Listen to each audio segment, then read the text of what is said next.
Well, everybody, gonna do a little video today on concealed carry stuff. You know, I've done a few videos here with guns, and I'm really drawn to the classic stuff.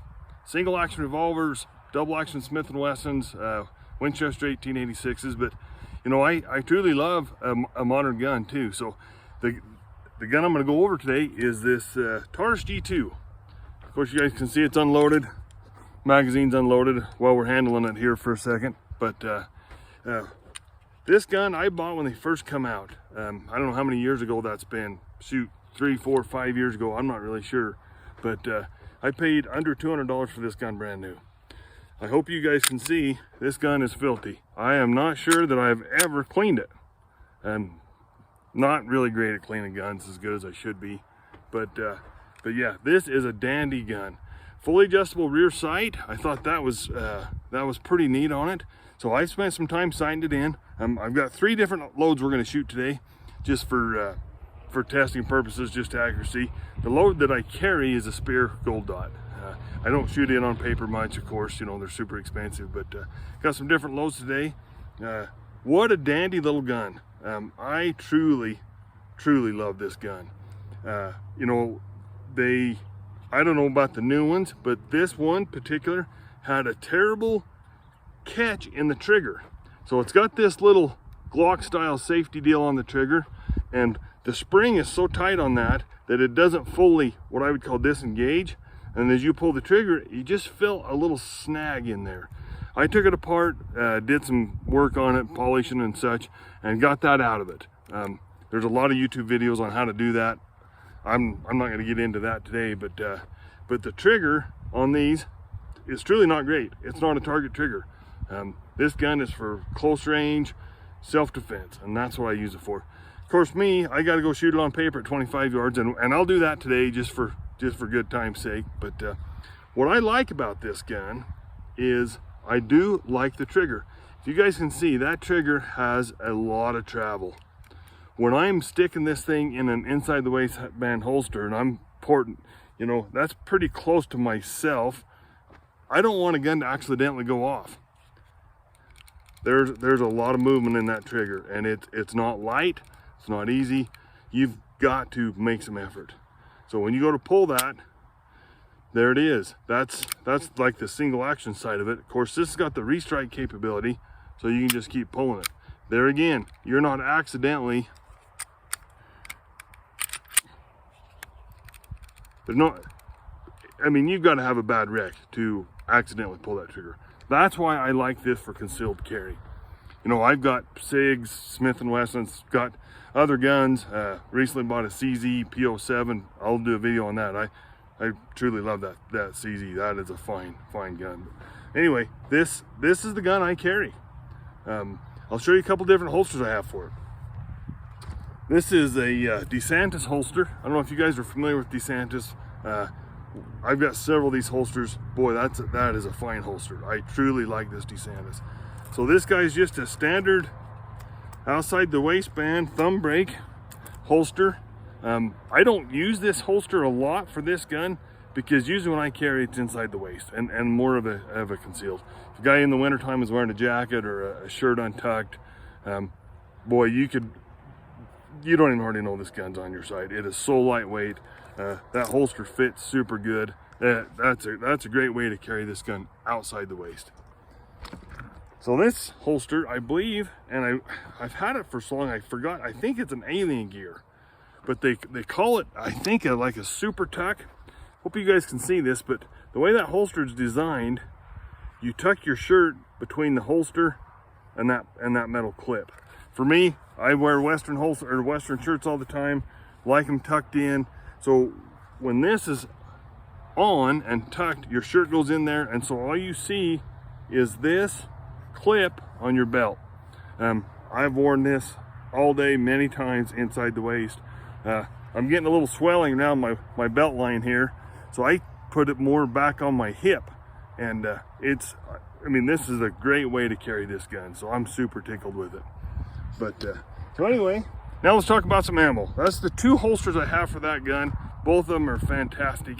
That leather holster outside, the inside for, or the other one for that tuckable deal, works super good.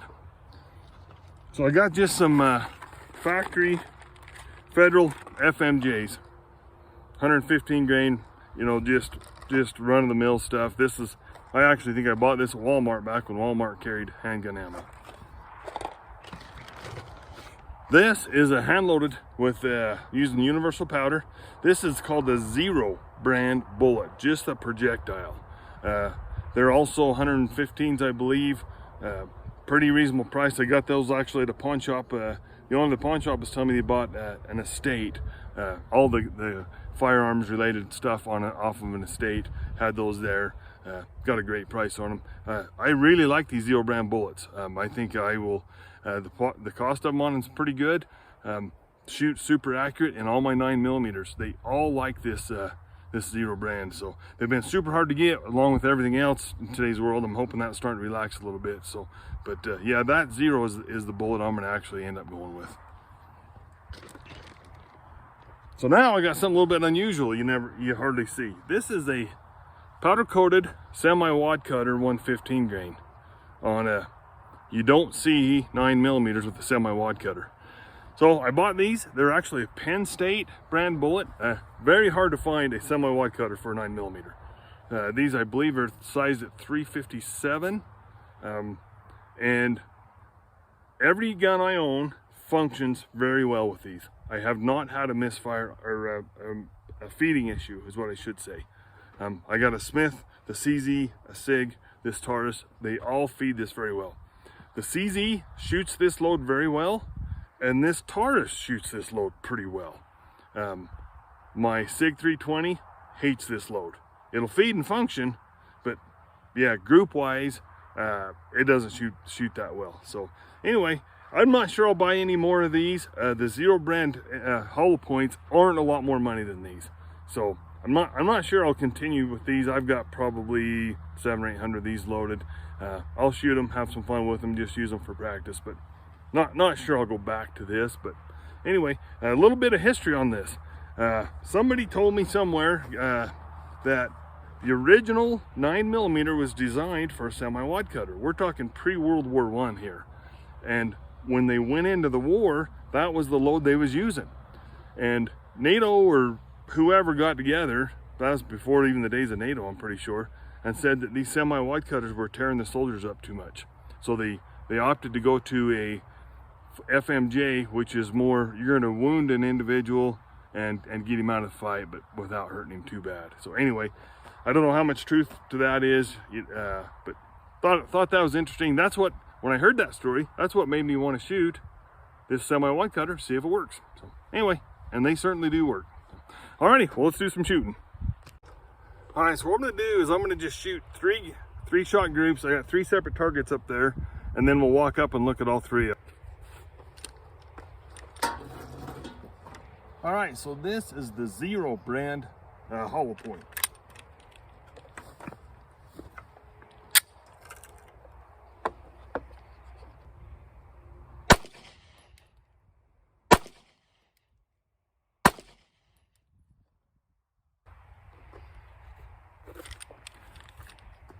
All right, guys, now we're going to be shooting these semi-wad cutters.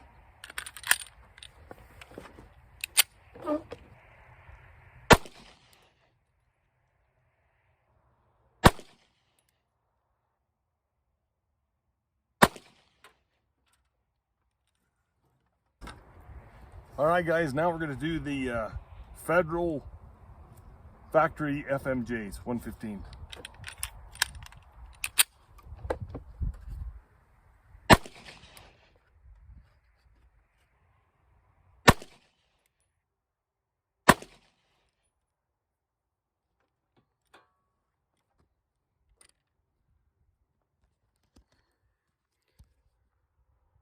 Alrighty, let's go have a look. All right, guys, we'll show you what we had on those groups. Federal factories, you know, that's a 3-inch group or so. I think that's probably acceptable. This is those semi-wad cutters, maybe even a little bigger than that. That's kind of what all my guns shoot. That CZ will shoot them a little bit better, but all my 9s on those semi-wad cutters are that kind of a group. This is the Zero. there again, all my 9s will shoot that kind of a group. That's under a 2-inch group. So this is the bullet I'm staying with for sure. This load and this load have the same powder charge of universal powder, going, you know, 1100 feet per second or something like that. So not sure what this Federal factory is. I mean, that's an acceptable group for that gun. Alrighty, so that was my little load test for the day. Of course, that gun shoots all of those loads what I would call acceptable. It shoots the semi-wide cutters the worst, but still, it feeds and functions fine at that range for that gun. It's acceptable. Those Zero Brand bullets, I'll tell you, every one of my guns like them bullets. So for me, for reloading, I'm just about out of the reloading business for 9mm. The cost of primers and powder and such, and even the cost of these 9mm ammo has went so high, but it's still not really that feasible to reload for 9s anymore. I like to reload a few hollow points and such, but yeah, we bought a big bulk ammo that was a 134 grain round nose flat point. We did the math on them. We could not reload them for what we could buy them for. Should have brought some of those out and tested them today. That's another great, little heavier bullet, but yeah, they'll shoot good in all of them, all of the 9s that I have. So anyway, we're just gonna pound some steel with the old Taurus now and get rid of those semi-wide cutters maybe. All right, guys, so I'm gonna shoot a mag or two here of these semi-wad cutters. Like I say, you guys seen how they shoot? It's acceptable. It's not great. Great practice rounds, whatever. So one thing I forgot to mention about this is it's a 12-round magazine. For the size of this gun, when I went to buy this gun, I was on the fence between this one and a Shield. Of course, I'm a big Smith & Wesson guy. You've seen some of the videos, that 629 and such. Yeah, I mean, you can't buy better quality than Smith & Wesson. I don't know if anybody would argue that. A real good friend of mine, a childhood friend, we grew up together, been close all these years. Him and I are built quite different. I'm a little taller guy, bigger hands. He's pretty short, smaller built hands. He loves his Shields. He has several of them. Great success, accuracy, reliability. You can't beat a Shield. So he'd talk me into buying a Shield.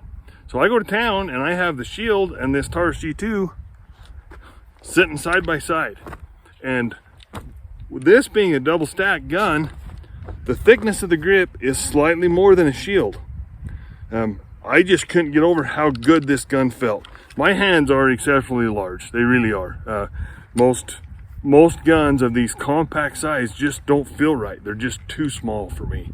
Of course, my buddy Vaughn, he likes the smaller guns. They fit. That's the beauty of what we live in the golden age of guns today, is you just find the one that fits you. But so when I decided to go with this, I love the double stack. I think these guys are the trendsetters. The Hellcat, some of these other guns that have come out with double stacks. You know, the Shield was the original, I think, compact carry 9mm. Of course, it's a great gun. But when these guys come out with a double stack, I think some of the other gun manufacturers decided they better step up their game and provide a little bit more capacity in the mag in that package. So physically size, this is almost exactly the same as a Shield. There's not enough even difference to even talk about. But anyway, wanted to throw that out there. Let's send some rounds downrange.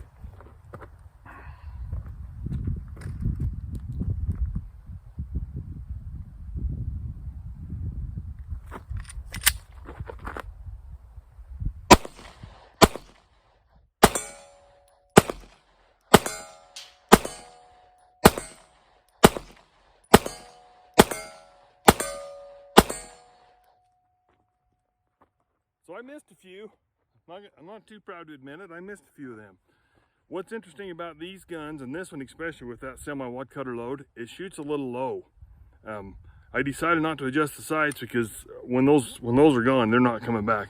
It shoots the Zero Brand load about right point of aim. So for me, I think that's a 12-inch target down there. I've got to about cover the whole target to even hit it. With my revolvers, I take a 6 o'clock sight picture. You know, for more accurate shooting, that's a proven method. But a lot of these striker fire guns, they're meant to cover the whole target. The SIG 320s we have are that way. So anyway, it takes me a minute to get going on that. I'm going to shoot one more load. All right, we're going to run another mag through this, but bear in mind that target is at 25 yards. A lot of people are shooting they say 7 yards is what you should train at. I've heard a lot of 7 yards, 15 yards, 20 yards. This is 25. I mean, I almost feel like if you can hit anything at 25, you certainly can at, you know, 7 or 15. So we'll just keep shooting at 25, see if I can hit anything.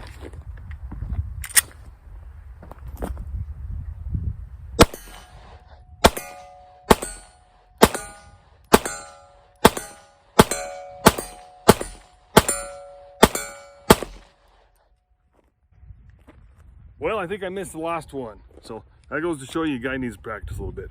Anyway, we're going to call this a day. Sure appreciate you guys watching. Love the Taurus G2.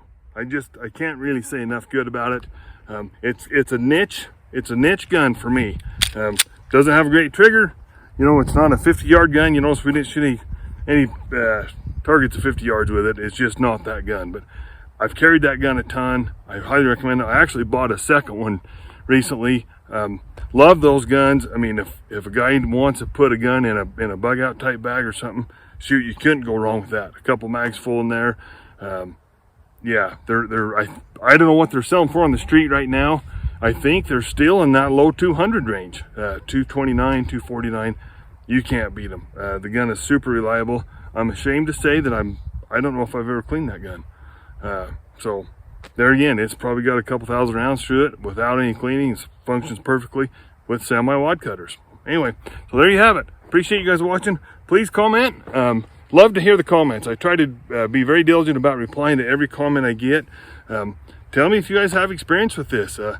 Here I am bragging this gun up. Maybe there's people out there. I've watched a lot of YouTube videos on this gun. Boy, it sure seems like the consensus out there is this is a solid performer. So that's certainly my take on it. Like I said, I've got 2 of them. Both of them solid performers. So thanks for watching. Please hit the subscribe button.